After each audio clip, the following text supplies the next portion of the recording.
Salut à toi, c'est Lorraine, bienvenue sur ma chaîne aujourd'hui avec la présentation d'un nouvel oracle parce que on est début d'année 2022 et il est sorti il y a très peu, je crois que c'est le mois dernier. Alors il est publié aux éditions Contredire et il s'appelle l'oracle des fées et des lutins et il est trop mignon. Alors ça a été créé par Kevin Piragno et illustré par Véronique Lépinet. J'adore cet oracle. Les créatures féeriques sont là pour vous guider sur votre chemin de vie. Grâce aux 47 cartes aux couleurs flamboyantes et aux guides d'accompagnement, vous pourrez déployer vos ailes et réveiller les merveilleuses capacités qui sommeillent en vous et que vous ne soupçonnez pas, que vous ne soupçonniez pas. Tel un miroir magique, cet oracle répondra à tous vos questionnements et vous aidera à comprendre les blocages que vous pourriez rencontrer. Ces cartes sont bien plus qu'un simple oracle. Ce sont les clés pour ouvrir les portes de votre pays enchanté, ressentir et vibrer. Aux côtés des fées et des lutins, préparez-vous à un voyage fabuleux au cœur de votre âme et de vos émotions. Et en plus, il est magnifique. Donc, il est plutôt gros. Voilà, avec un très beau coffret. On a un livret, enfin, je dirais plutôt un livre qui est en couleur. Et en plus, il a ce côté un petit peu parchemin, c'est ça. Il y a le côté, le vieux papier des fées avec l'écriture moyenâgeuse. Voilà, donc on a la carte en photo en couleur ici, l'histoire des fées, des lutins par rapport à cette carte et des mots-clés, des conseils enchantés. Donc c'est vraiment très bien fait. Il me semble qu'on a voilà, des exemples de tirages. Voilà. Tirage à 6 cartes, tirage à 3 cartes, le trio des fées, le tirage du lutin, le bonnet du lutin et le tirage spécial de quelle famille fais-je partie dans le monde enchanté. Parce que on peut faire partie de la famille des fées, des lutins et il y a plusieurs catégories justement que l'on apprend quand on tire les cartes avec cet oracle. Voilà, donc on a des cartes qui sont magnifiques. Regarde le dos des cartes comme il est joli. On a cette... alors, c'est un sceptre, enfin, je sais pas, enfin, comment dire, c'est un bâton de sorcier, un bâton de lutin, c'est un bâton de mage. Ça fait penser un petit peu au bâton de Merlin. Hein. Si tu as vu aussi le Seigneur des Anneaux, c'est le bâton de Gandalf. Voilà, c'est le style en fait, avec les elfes, les lutins, les fées, tout ça. On a donc un grand format de carte qui est assez épais et bien glacé, qui glisse bien. Et une jolie dorure, enfin bordure. Alors c'est pas doré justement, c'est cuivré, tu vois. C'est de couleur cuivrée, donc c'est vraiment, ça change. C'est joli et ça change. Allez, c'est parti pour le présenter. Alors je sais pas si tu vois bien, je vais mettre plus de lumière. Voilà.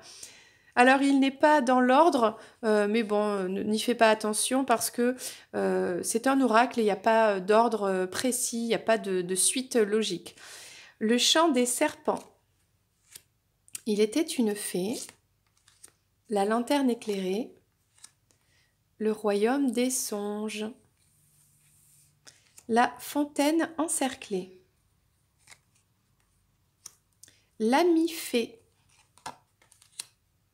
la famille des fées, les ailes de fée, ça fait penser à un papillon aussi, l'enchanteur, la bibliothèque des grimoires. Il y a ce côté un petit peu féerie, magie, la forêt enchantée avec ses lucioles comme ça, magnifique. La vue du champignon. On a un petit lutin sage et pas très content peut-être. L'atelier des lutins, que c'est mignon, on a envie d'y aller et de voir ce qui s'y passe. L'enjambée du lutin, la fée des sorts, le flocon de neige, les créatures légendaires, la taverne de Dame Lutine, la poussière de fée, oh que c'est mignon, le réveil de la forêt avec des belles fleurs, la carte du oui,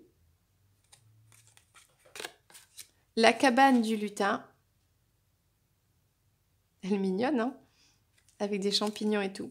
Le lutin farceur, quel petit coquin celui-là. La parole de lutin, avec ses petites oreilles pointues.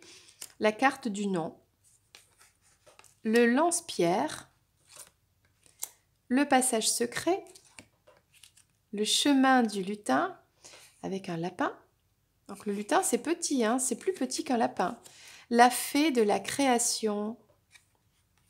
Les feuilles d'automne.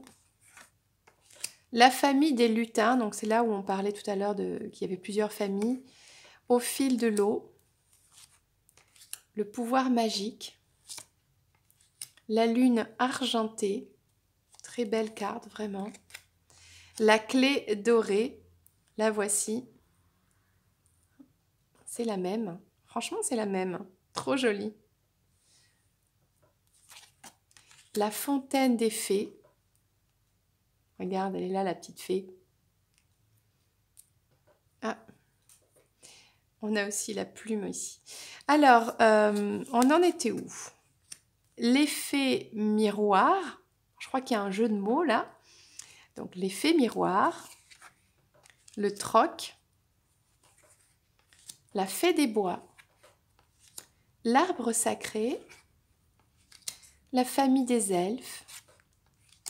L'amour véritable, que c'est chou.